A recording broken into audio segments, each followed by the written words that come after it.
Assalamualaikum warahmatullahi wabarakatuh. Class 5 की तलबा सिंगी mai kai dai kaina ya thang nijari. Class 5 की तलबा सिंगी mai kai dai kaina ya thang nijari. Ngasigi kaina ramdai mikub asida bibi udua ustaz singdai na jani khan biu na nau ni ning biu soi khi balan khi ba khuding Piram mo na cha ai khoi bu upay lay jadi talba ai khoi da ikut pupay duna takbirapa nung siraba ustaz sing ikut pupay duna tambirak pa nung siraba ustaz sing taubiyo dua na jay koy gi kau birakanu matam chupada ai khôi đã takbir tambiram ba nung siraba ustaz sing bu ai khôi đã takbir tambiram ba nung siraba ustaz sing karam na kauni talba ai khoi na karam na kau gani ai tal na cha ai khoi na kau bangam jaroi punsi jupagi thawai gahak changga khaina drifa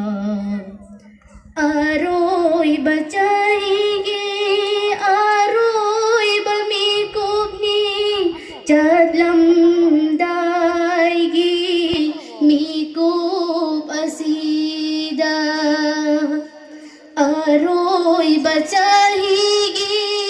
aroi bami kubni chadlam daigi mikub asida ngakpiram mo na cha ai khoi bu ngakpiram mo talba ai khoi bu bibi udua mikub asida bibi udua mikub asida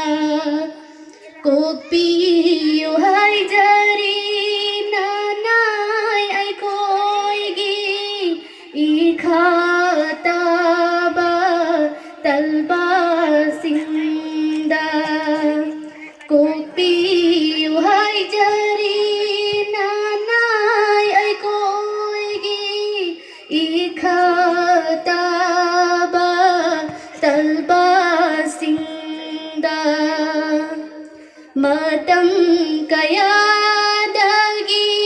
ngai jarak pa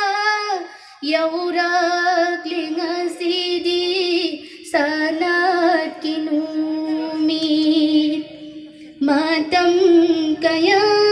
dagi haurak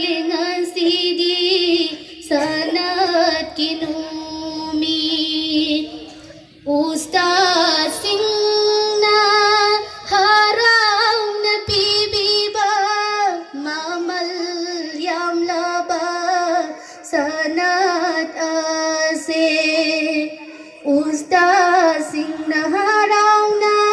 pibiba mamal yam laba sanat ase lau jarage pirangaloy nana lau jarage pirangaloy nana magullay raba punsigi khongloy da magullay raba punsigi khongloy da Class 5 की तलबा सिंगी माई कई दई कायना या थंगी जरिए गसी की कायना रमदाई मीकूब असीदा पीबी उस्ताद सिंगई खुदा